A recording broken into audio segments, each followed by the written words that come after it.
the hunger, it's the drive. Ambition, all ambition, I try, I fail, I fall, I keep on kicking.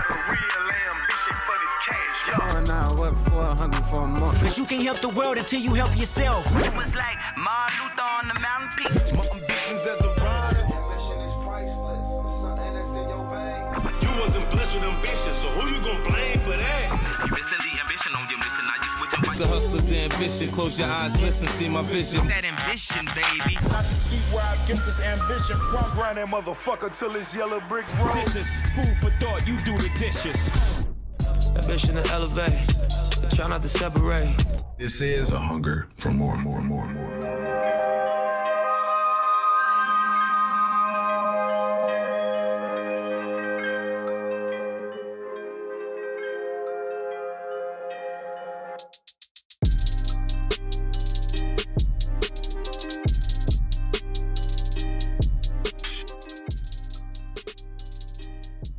Yo, what's up? Welcome to Hunger for More. It's me, it's T, and it's our boy, Mo Gibson from GPT, Gibson Performance Training. Have you ever wondered what it takes to be a professional athlete, what it takes to be the best at your craft, the hours you got to put in, the 10,000 hours to become an expert at what it is that you do? Well, Mo Gibson, he's going to crack the code for you. He's going to tell you what it takes for these athletes, from Angel Reese to Chase Young to Saquon Barkley to our brother Swift Jarrett Hurd, what it takes for them to become champions in their field. And hopefully you can apply some of that to become a champion in your field. So, Mo, what's up, man? It's an honor to have you, bro. Let the people know what you about, bro. Man, what's up, man? It's a pleasure to be on the show, man. One of the biggest things, I guess, that I represent or what I'm about, man, is understanding where you come from, but also understanding that that's not your end, right? Doesn't have to be your end. So never has to be your excuse to quit, never has to be your excuse to stay down or whatever it may be. And I just always wanted to illustrate that and show that. And hopefully I can inspire, hopefully I can motivate, and hopefully I can encourage not only people that look like me, but just people that want to do more and want more out of life. That's what we're about. Perfect place. That's literally everything we represent, bro. Like T's saying, and there's no better guest to have on this one, man. It's football season. We're doing fantasy. Shit, we're on WNBA season, NBA season on the way, MLB season. Everything is like, just came out the Olympics. Everything is just meeting at this moment, man. And bro, you train everybody from Angel Reese to Saquon to Chase Young to Marshawn Lloyd to boxers like Champ Swift Jarrett Hurd to, any athlete that wants to be the best at what they do, man. And just to pop it off, man, what would you say is like the one thing that all of them have in common, would you say? The will and want to. I come across so many athletes day in, day out, throughout the year, and everybody has the talk. They'll tell you exactly where they want to be, what they want, how many offers they want, what round they want to get picked. Everybody says that, right? But then it comes down to that process, right? And the process is what always separates us, right? Is are you waking up at 5? Are you eating what you're supposed to do? Are you taking care of your body the way you're supposed to? Are you doing the extra? Are you stretching? Are you studying? Are you studying your craft? Are you trying to get better at your craft? Like, so to me, I tell everybody, like, stop talking to me. Just show me. Right? Because I'm going to show you. It's not, even with me, I'm not going to do a lot of talking. I'm going to show you. Sure, let's just talk about last night, right? Like, so I fly to Minnesota to go to Minnesota UNC game. Because one of my kids play for Minnesota. So his game is delayed in Minnesota. It's an hour back to now on the Eastern Coast time, right? So his game started at 8. Ended around like 11:30, 12. After the game, we sitting around talking. My plane leaves from Minnesota at 5 a.m. So I go to the hotel real quick. I just lay down because then I got to get right back up. All right, so I land back here at 9. Get my bag, boom, I get back to my car. I shoot straight to the gym. The guys and girls thinking, oh, I thought you was going to cancel. Boom, we go work out. So I work my guys out. I work the girls out, right? Then I got a mixed group that I work out. Then I'm done. I go pick up baby girl. But them watching the story and the week before that, or let's say a couple days before that, I go to Chicago, right? Then we drive to Green Bay to see the Green Bay Ravens game. Then we come back to Chicago so I can go to Angel Reese game. Because if I would have went to Chicago and not went to go see Angel would have never let me hear the end of this, ever. So I had to make sure I went to that game, and then I flew back. Shout out to Angel. Yeah. That's commitments, man. Yeah. And, so to buy you Barbie. So this is something that I'm always gonna cherish and always remember about Angel, right? I remember the first day she came to my gym, and I remember she thought I literally was trying to kill her, right? Yeah. But it was the first time she came to my gym, first time she worked out with me, so it was a shock to her body, right? Of course. From then, I didn't think I was ever going to see her again. Once that season was over, she decided she wanted to get in the portal, right? And at that time, she came back to my gym. She reached out to me, hey, I want to come back to the gym. I'm like, cool, come on, let's do this. So, and I've never told this story, but when she came to the gym, she had a rough time, right? And it got to the point where we had to have a heart-to-heart. I call it a heart-to-heart, but and the heart-to-heart to me was changing the narrative, right? Like, so this was the narrative before you came to my gym. This is what they saying about you. What are you going to do to change that narrative, right? And I remember her telling me, I'm going to change women's basketball, right? So her thing was, one, it was, hey, like, do you know the girl names on my team? She said, but I bet you probably know some of the guys' names on the male teams, right? She asked me, hey, have you been to a female basketball game, college? I was like, no, I haven't. But at the moment, I didn't train any female college basketball players. But her thing was always equal opportunity. Why didn't you go to a game? Why did you have to know somebody to go to a game? I'm sure you've been to a pro game.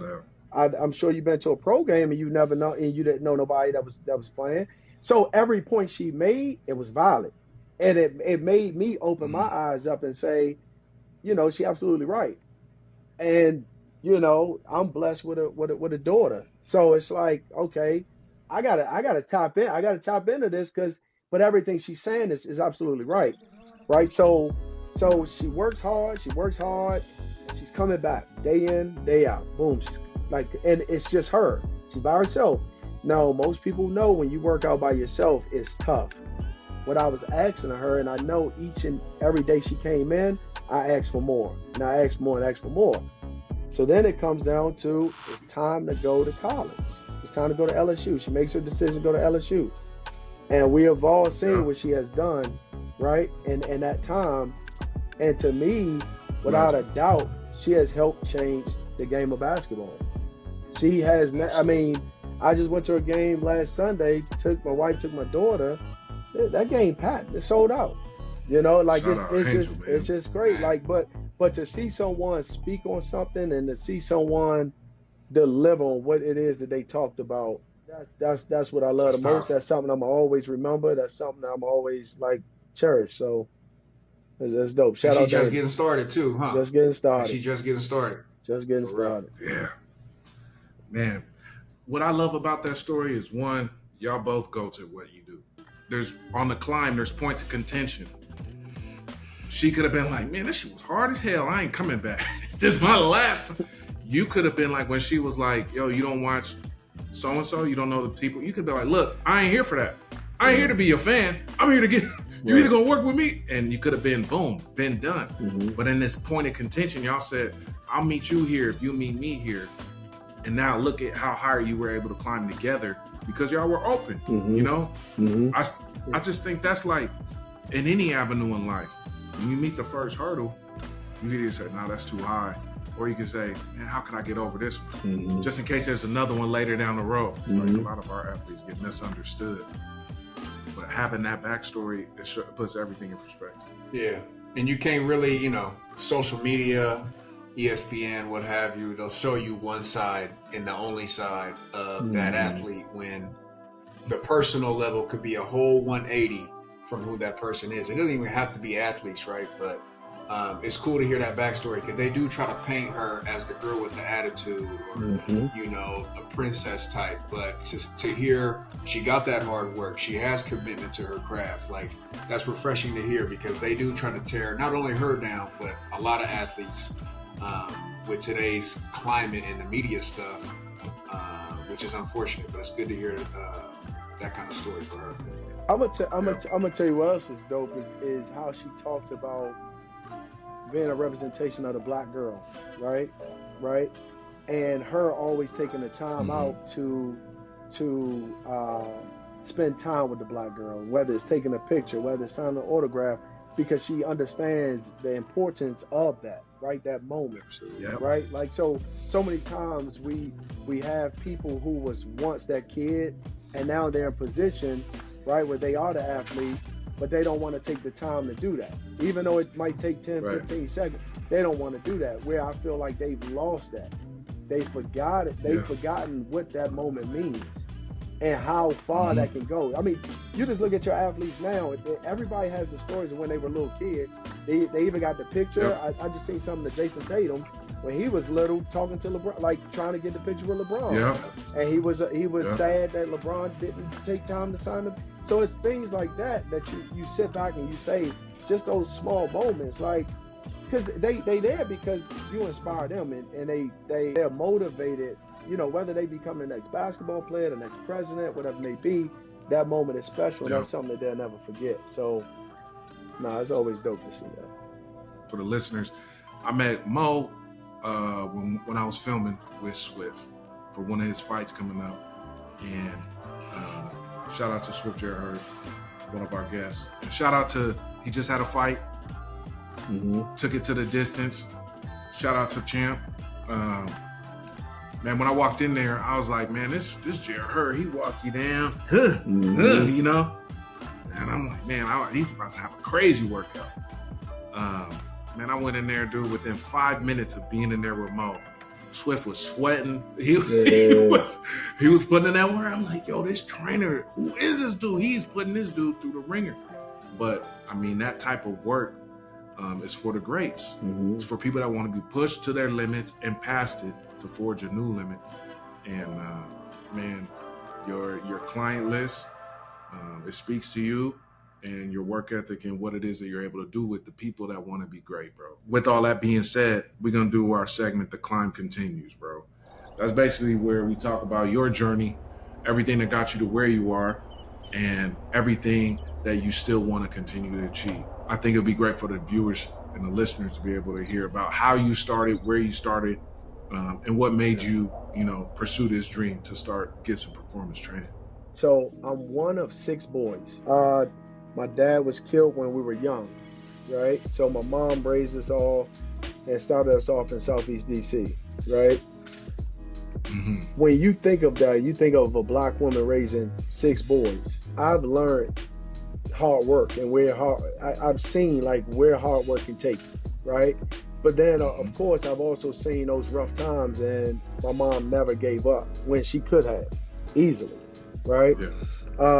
So I say that to say, because along my journey, those are things that I'm always reminded of, because that's how I was raised, right? So I started in a house basement, literally a house basement. And so many people cannot believe that because they looking at where I'm at now. But I literally started in a house basement that was very small, very small. And it got to the point where I'll never forget this. I'm looking around and I'm like counting all the kids, and there's 13 kids in this small basement. And we're working every inch of the room like no other, right? Like, I mean, you can't really even move in the room, but everybody's working out, everybody's sweating. We got to the point where we helped 167 kids receive athletic scholarships up until that point. So we were in a house basement for that, for like that amount of time. But at that point I said, hey man, I love this. I love doing this, right? And I wasn't even doing it full time. So I was a federal cop. right? That I was there for 13 years. So I would get off my shift, and mind you, you work in 12 hours. I work from 6 a.m. to 6 p.m. So I would get off my shift, drive to the basement, and work from about 6:30 to about 9, right? So when people talk about free time or days off, it's like people don't understand that.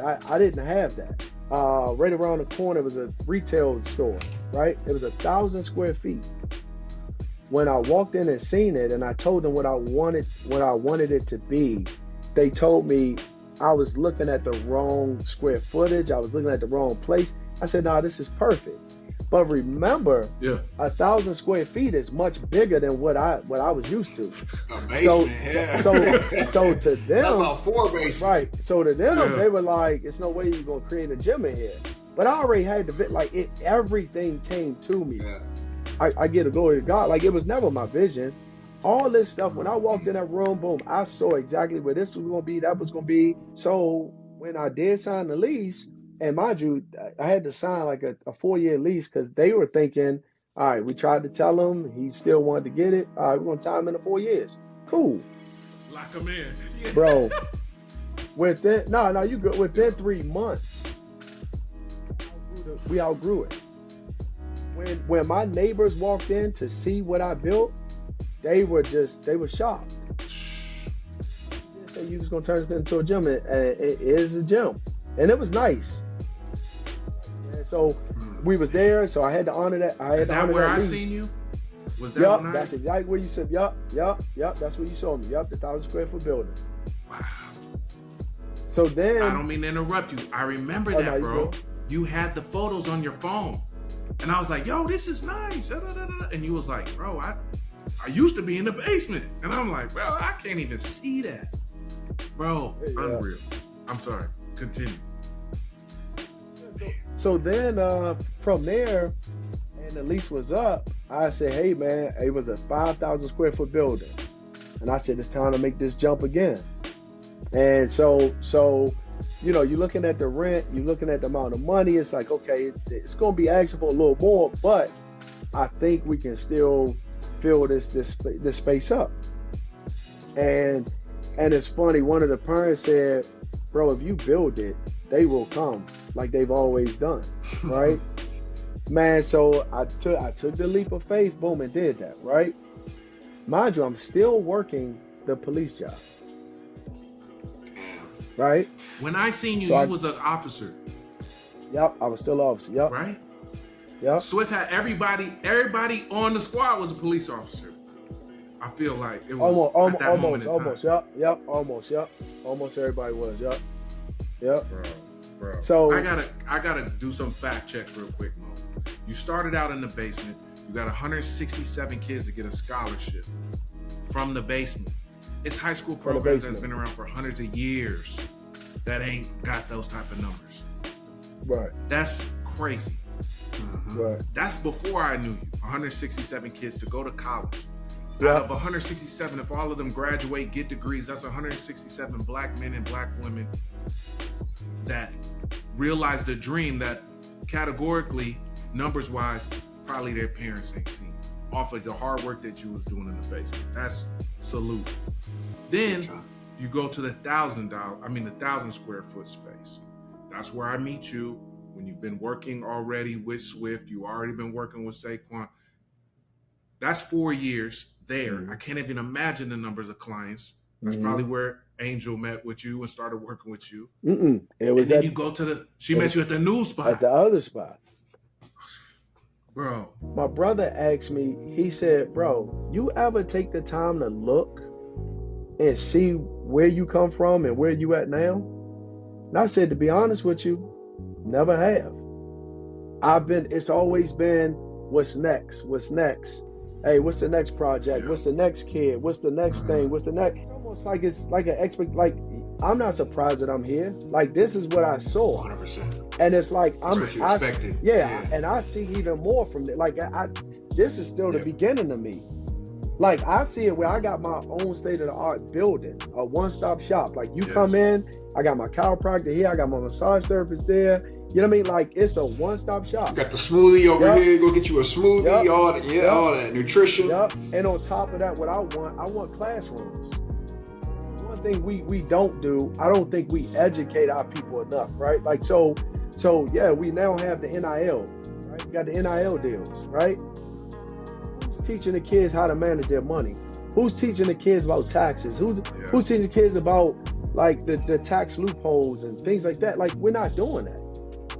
So it's like yeah, they're benefiting from now getting these checks, but if they don't know what to do with the checks, we still at square zero. So those are things that I would love to implement and have in place. But so I moved into that 5,000 square foot building, and when I moved into that, man, when I say it has not stopped, it's like new kid after new kid after new kid, right? And how I even got in touch with Angel. This is how small of a world it is, but I always say you do right by people and you're genuine. Things always come into place, right? They just land in your lap, right? So I have a niece. Her and Angel are pretty close, but Maddie is younger than Angel. So that's how I got in touch with Angel. Now, who is Maddie? Maddie is now the point guard at University of South Carolina with Don Stanley. She's an incoming freshman this year. She was a McDonald's All-American. So I have her on a page where I've trained Maddie since she was 5. I've held her in my arms since she was born. So those two are close. Another lady named Ty Young that a lot of people know, played WNBA, blah, blah, blah. So me and her have had conversations where I told her, hey, one day I would love for you to say a few words to my 2 nieces. During the time, Angel was at Maryland. Maddie, I believe, was in middle school or just started high school. Now let's bring it forward. Maddie just played an All-Star game in New York. You know who her coach was? It was Ty. Angel now is on Chicago Sky. You know who one of her coaches is? Ty is now the assistant coach for Chicago Sky. And so it's crazy.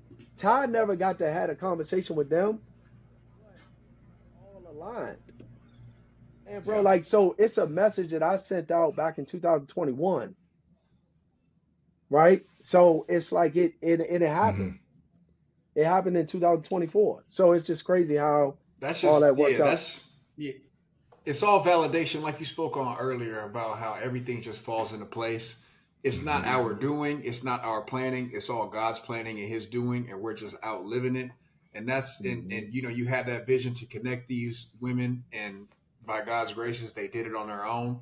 And so that's just amazing to hear your story. And we talk about a message of the climb continues, right? And not getting satisfied, because there's so many trainers out there. They train in the big names that you train. They'd have been satisfied. They'd have stopped. I made it. I'm here. You know, I'm good. I'm chilling. And the fact that you want more is the exact reason why we wanted you on this podcast, to speak to people, to speak. Yeah, you might have got that promotion at your job. You know what I'm saying? Yep. You might have got the apartment that you wanted. You got this. You might have got that. Like, you had a great career. It sounds like a police officer. 12-hour, you know, that's a career for most people. Mm-hmm. But the fact that you wanted more is inspiring, not only to me, but it will be inspiring to people who aren't trainers, who aren't athletes, that do want to have more. So what I want you to kind of really hone in on for us too is what do you think drove that? What was your fuel? What was your motivation to want more? Like, why don't you think that you kind of rested and said, I got it. This is what I set out to do. Like, what was your pushing, motivating factor to keep going? What has always driven me, man, is one, I have a daughter, right? But I'm when you think about it, I'm in touch with so many young black women and black and white boys and girls. You know what I mean? Mm-hmm. And they coming through, and I know they watching everything I do, right? They watch the social media. They watch how I react to things. They watch how I do things. And my message to them is, bro, like, you can do this too. You can be your own boss. We ain't always gotta We ain't always got to follow behind somebody. And even if you have to start out, that doesn't mean that's where you got to end at, right? We spend so much time working for someone that by the time we end up working, we stop working for someone, it's like 60, 70 when our life is almost over. We haven't had the chance to really live, or we haven't really had the chance to follow that dream or follow that passion that we got.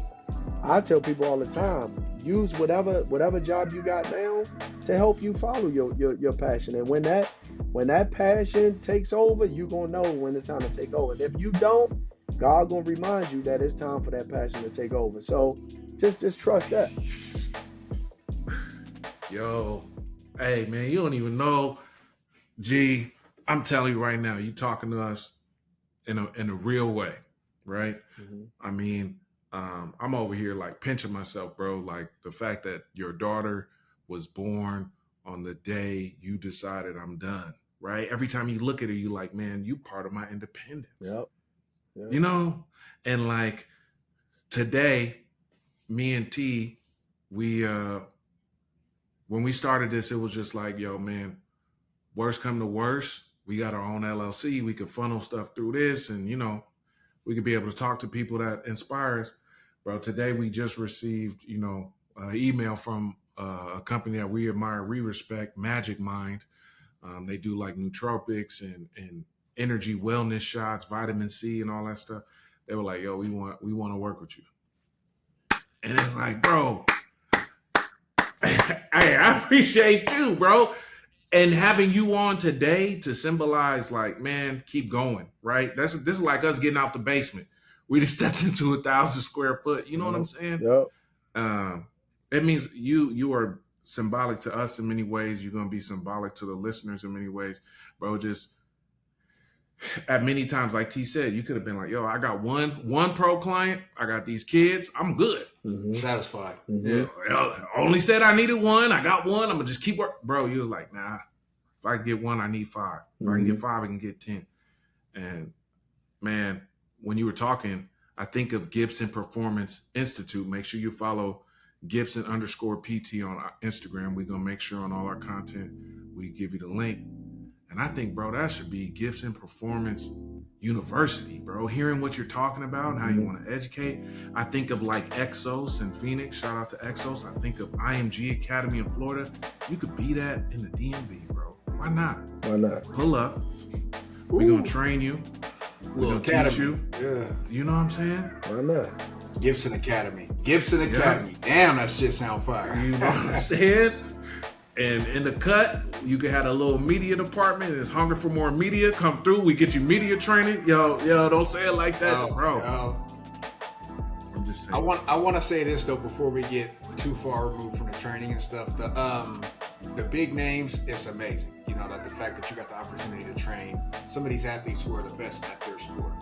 But the thing that really struck me was also how many kids you're getting scholarships and getting into college who's look like us, whose parents would not be able to fund them to go to school. So I want to applaud that. Number one, they may not go on to be Saquon Barkley. They can go get a degree though and become somebody else and not have to be a professional athlete. So the fact that you're also getting loads of kids into college and to get a degree is huge for me, and so I just want to give you your flowers on that and applaud you for that, because that's massive in our community. So I just wanted to say that, and I know our listeners will appreciate that as well, because it's also, you know, we can talk about lifting and cardio and nutrition, but also your mind has to grow too, and you gotta advance this and progress with that. So just wanted to give you a shout out on that, because I think that's dope.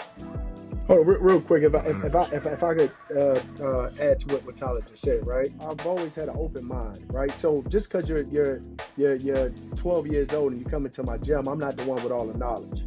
As a 12-year-old, it's something that I can learn from you too. And even if it's like learning a different way to talk to you, a different way to teach this exercise, or the importance of the exercise, and maybe it's the different words I got to use, right? Like I can learn, and I learn from them just as much as they learn from me.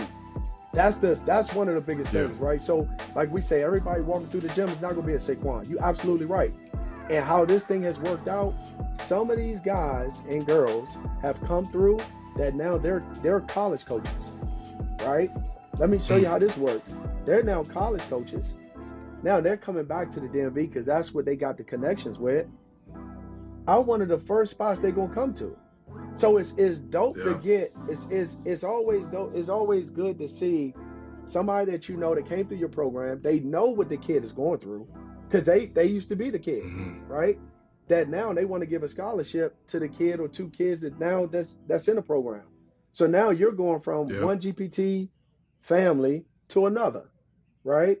But then on top of that, when now they become the dentist, they become this, they become that, and now the young kids that's now in your gym are now going to see them as professionals.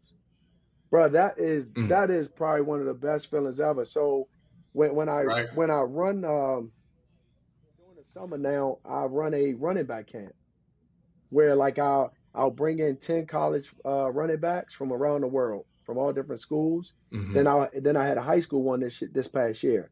But when a lot of those people that come through came through GPT are now sponsors of the camp. Bro, I'm telling you, it's no feeling, it's no full circle. Yeah, bro. yeah, Full circle, that's probably one of the best feelings, man. And I should have been said that, but Tyler, I thank you for helping me get that thought out. I can't believe when I was with you, you were still working full time as a cop. And I think like in any genre, for the listeners and the viewers, in any genre, whenever we have this dream, we feel like it's a magical moment where the skies open up and it's like, do this, don't do this anymore. And it's not like that. It's not like that, right? Sometimes you got a parallel path. You got to be a police officer while also following your dream of training kids and changing people's lives. You got to work a full-time job while pursuing this side job. And there's no moment that says, and now, until you know it. You know what I'm saying? What would you say ambition to elevate meant to you? Like, what does that saying mean to you? And how do you apply it in your everyday life? In these moments where you're doing two tough things, but you're like, you know what?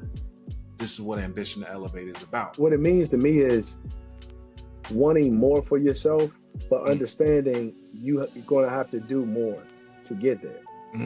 Right? You're going to have to do more than what you're already doing. That is what that means to me. Like wanting more out of your life, or out of your, even if it's for your family, like you want to put them in a better situation, but you also understand that it's going to take more for you to do that, right? So whether it's putting in more hours at work, whether it's studying more, whether it's getting that next degree, or whatever it is, you're going to have to do more in order to change the dynamic of your situation.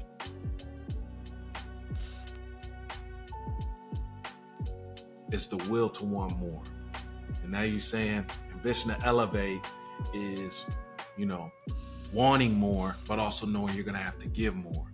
And to tie it all up, when Swift was here, he said, what did he say, T? He said, what you're looking for is in the work you're not willing to do. Yeah, the results you want lie in the work you're not willing to do. That all is one same theme. And it's crazy that ambition to elevate falls right in line with all that. So that means a lot, because these moments of turmoil, these moments of tension, these moments of like, man, I'm ready to quit job A to do job B. You got to take that pause and say, nah, this is what it's supposed to be.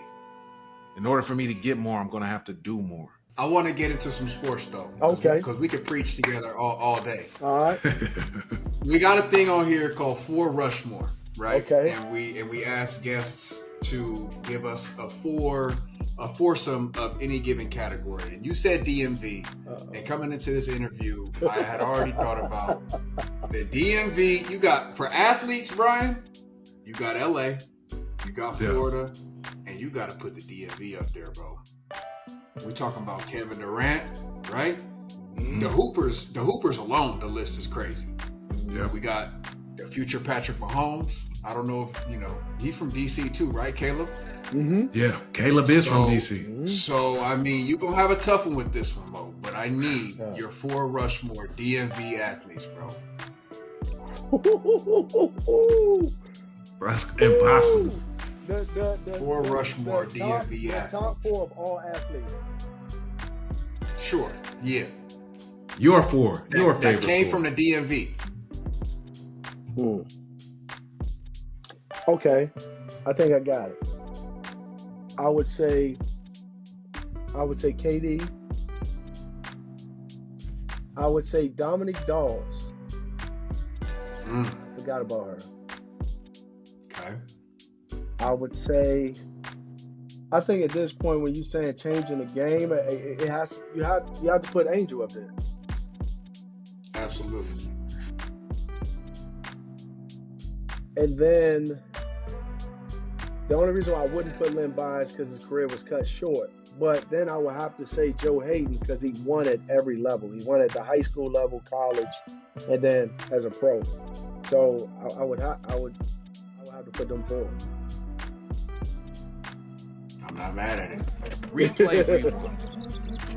That's a segment that we do where it's like bringing something back from the past or something from your childhood or something from back in the day that you want to see revisited. It could be a movie, it could be a classic album, or it could be stuff that we used to do back in the day that we don't do no more. Replay rewind. What's something that you would like to see brought back from back in the day? Kids outside. Swift said the same thing. Like man, like my mother used to have to yell, from the front door or whatever, or I had to constantly remind us, like, hey man, when them street lights come on, you need to be coming home, like you need to be in the house. You gotta eat your food, you gotta get ready for school tomorrow, whatever it be. Like I remember being home and like rushing, trying to hurry up, do my homework, because then I gotta hurry up, put my play clothes on. I didn't have play clothes. I put my play clothes on so I could go out. I never wanted to be in the house.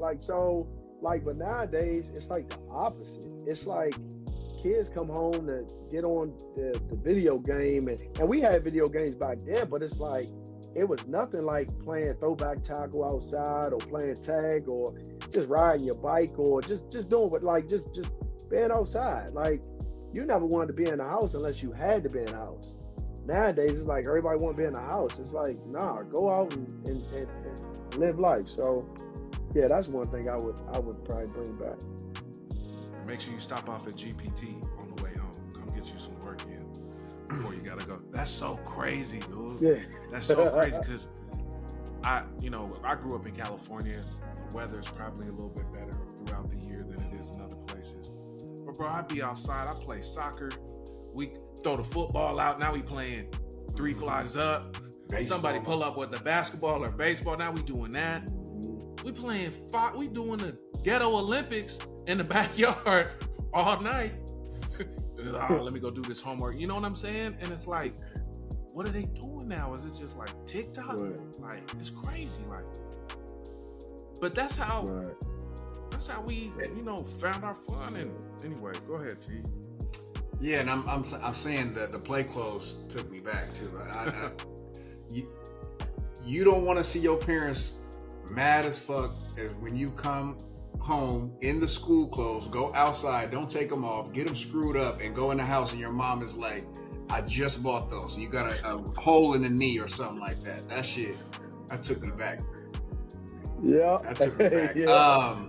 We got another one, Mo. If I Rule the World. And so If I Rule the World is you're president of the world for a day. You got one ability to make a sweeping law for the whole world. What is President Mo Gibson's rule for the world if he ruled the world for one day? I want to say on life, but I know I'm trying to tackle so many things with my one rule, right? But that's a good president. You just like Kamala. You a good president. Yeah. You got to do it all in one swoop. Or the world just needs too much help. It's so much. Yeah, that's true. Yeah. So I guess my one rule would be, what I would teach is somehow, some way of constantly putting kids at a disadvantage and the kids at an advantage, right? And it's almost like competing at the end of the day, right? But what you're really teaching these kids is just because you're 3 steps ahead of me does not mean that you're going to finish before I do. I like that. Right? So finding ways to educate us in understanding that your starting point is not your ending point, right? And it's about how hard you're willing to work to get to that person, to get to that level, and then surpass them. Because it's never just about getting there; it's about you want to surpass them. A lot more understanding. Yeah. I like that. It's like role reversal day, right? Yeah. Let's map it out. It's like President Mo just said role reversal day is one Saturday out of the year. In this role, for this whole year where I've been saying I just need one day where I could be this and I'm going to take, you got it on this day. And they can actually bring it to fruition and be like, damn, now I see how easy it could be if I had it like this. Maybe that's what fuels them for the rest of the year. And then the person that lives like this, that don't understand how tough it is for someone in this position, is now you, again, like T was saying, you have this understanding, you have this point of reference where it's like, it's actually hard as shit to do it this way. How can, when I get back to this, how can I help someone that's dealing with it this way? I like that. Role reversal day. That's exactly what it would, y'all. I like that. Trading places, Eddie Murphy. Yeah. There you go, T. There you go. That's dope. I like that one. I feel like a lot of times in life, we get told, stay in your lane, run your race, get it out the mud, do it this way, right? But I've learned, and I think, I know I could say the same for T, I could say the same for you, and I think this is what the podcast is about. It's about being more. If nobody from where you from ever, went to, I don't know, fucking Canada, be the first. Try that shit out. Because if you listen to everybody's perspective, oh no, I would never do that because a lot of that shit is just projections from shit that they've heard from somebody else. See it for yourself. Try it for yourself. You might be able to relate to someone else from taking this experience on your own, right? And I bet now this opportunity has helped you so much. I bet you, Mo, you could connect with anybody that walked through that front door, black, white, alien. I'm going to find something that connects me and you, and I'm going to be able to help you get what you want. And I think that's a benefit that we all should have in any field in life, any walk in life. Try to be able to find the connective tissue that makes us the same as opposed to the things that you've been told makes us different. I love that. That's really dope. All right. Now we're going to get to the fun part, Mo. This is what we call Before You Go. It's where we ask rapid fire questions. You got to, I know we did it on, okay. We did it with Rushmore. You're not going to be able to think that long. We're going to have to do it quick. So I'm going to ask you 3 and T's going to ask you 3. All right, go ahead. Mo, I don't know if you're an emoji person, but what is your most used emoji? Your phone, what you think your most? It got the one that's like this, and they got the smoke coming out. All right, that's a good one. That mean business. That dude mean business. This might take a little bit of thought, but I like this one. When they make a biography about you, what actor you want to play you?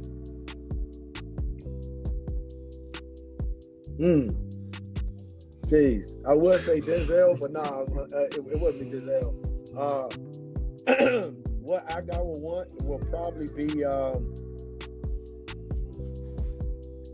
that's fire. Probably 50 Cent. Okay. And then it'd probably be 50 Cent. And then when you're not training, when you're not being a dad, when you're not improving the community, when you need time to just relax and kick it, what's your go-to activity? Is it video games? Is it TV? And if it's either one of those, which one specifically? Bro, I'm not even gonna lie to you. If I could pick anything to do, would be sitting on the beach, allowing just listening to water, and I'm dozing. I'm knocked out, like knocked. I think that's the same for all 3 of us, bro. That's like heaven on earth. Yeah, I'm knocked. So if the question was city or nature, you had to pick one, city or nature. I would say nature. I'm a former Boy Scout. amongst y'all. I like to be amongst. Yeah. Scouts About honor, huh? surviving. All right, go ahead, B. Well, you gotta have to tie a knot or something, Yeah. didn't you? What was that? You had to tie like a super hard knot. Man, Yeah. Yep. I used to want to be in the Yep. motherfucking Boy Scouts, Mo. The California chapter wasn't fucking with me, man. They wouldn't let me in. But I wanted to be in it. That job was fun, man. You used to get the It was knife, the little flip knife. fun. You used to have a badge. I'd be like, man, fuck it, I'm gonna play football. But You yeah, got start man. your own fire and stuff like that. Yeah, I was like that's superhero. fun. Yeah. If you could only pick one, would you rather go back in time to see your ancestors or go to the future to see your descendants? Which one would you pick? Ooh, that's tough. I would probably want to go to the future, right? I can't change the past, but I would want to see where have we gone, right? And then I would kind of understand where we messed up at. So if it was my grandkids and now they run in the streets, all right, let me spend a little bit more time with my daughter.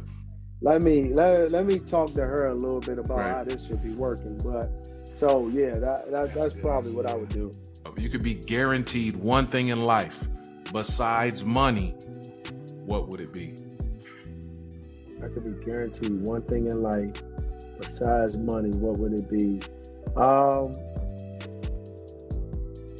It would be to impact lives in a positive light. Not just in my time of living, but this is a guarantee. So for years,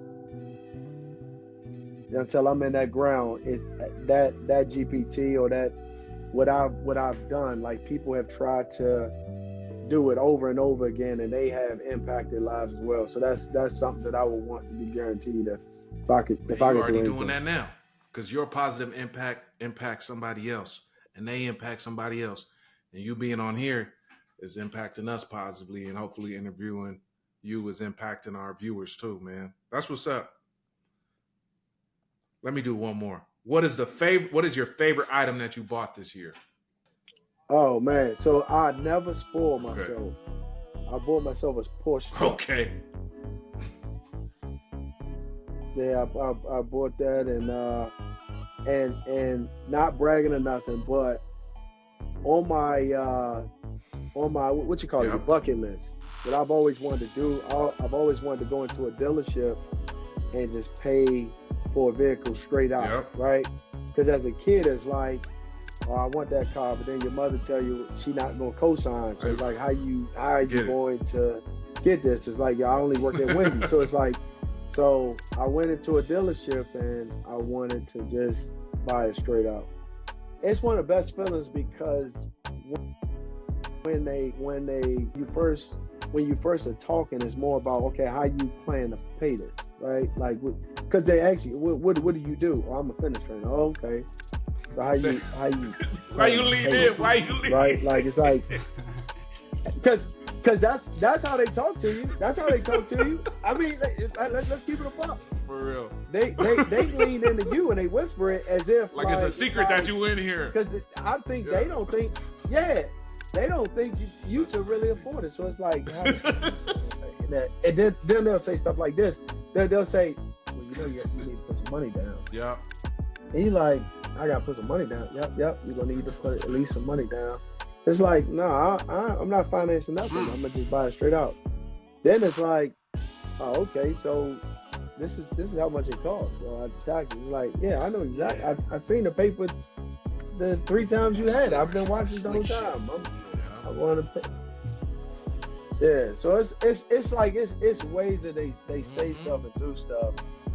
And I mean, it's not just people that don't look like us. It's people that look like us too. They treat you the same way as if like you can't really afford it. So, but that was one of the cool things. And then of course, once you do that, they got a bunch of questions they want to ask you because it's like you just, Mr. Gibson, like, boom. Mr. Gibson, one thing. When I don't know if I told you this, but there's a secret department right here. They want to help you out. You want something to drink, Mr.? Yeah, it's crazy, bro. It's crazy. Yeah. Let me give you my card. Let me give you my card. Deal with me. Now you want my business. Let me give you my card. And yeah, that's the funniest thing because you done already showed me who you was off the jump. Now I can't even believe. I refuse to believe that this could be who you are. You already showed me which. That's crazy. Right. And I'm proud of you for that, though. Right. That's what's up. We trying to get there, and we not gonna go to the dealership you went to, but Thanks. we gonna. Nah, man, y'all gonna do it. Man, that's y'all what's gonna up. do it, Especially man. with having you on, bro. That means a lot, man. Let me see. So, all right, Mo. Before we go, our favorite thing. This is one of our favorite segments because you never know what the song is gonna be. Matter of fact, let's play a quick little game. What do you think Swift's last song was? Knowing him, when you work out with him, he probably playing his music all the time. Who do you think was Swift's last song? Megan Thee Stallion. No, I'm joking. Shout out to Meg. Shout out to Meg. Don't shout out to Meg. Love Meg. Probably was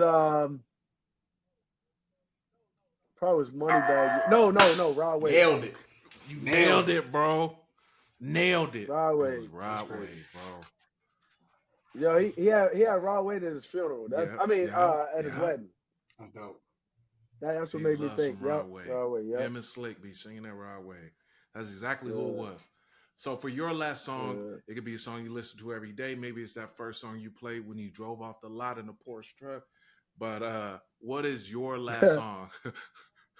Hey, that's funny. It is. It's Jay-Z. It's Jay-Z. I think it's like Mama, I Made It. But it's funny. That's what I did listen to as I drove off. That's funny. That's funny you said that. Jay-Z, Mama, I Made It. Yeah, I remember that joint. You pulled over, make sure you had it queued up. You didn't pull off. You said, "Let me." Oh yeah. I made sure. Made sure because the phone got to get connected to the car. It's like, boom, before I drove off. Let me get this queued up. Yeah. Boom. Boom. That's fire. Mama, I Made It. That's heat. Appreciate you for coming on, bro. This was dope. Hey, man, thank y'all, man. I appreciate y'all. It's all love, bro. We appreciate you. Man, I'm going to tell you right now, we're going to have you back because I don't even feel like we was able to, really dive in, bro. You have so many stories, so much knowledge, and shoot, I already know we're going to have to come have you back because you're going to go to a 10,000 square foot joint. Next time we see you, you're going to be in a university. We're going to have GPT University. I told you, Miss Carter.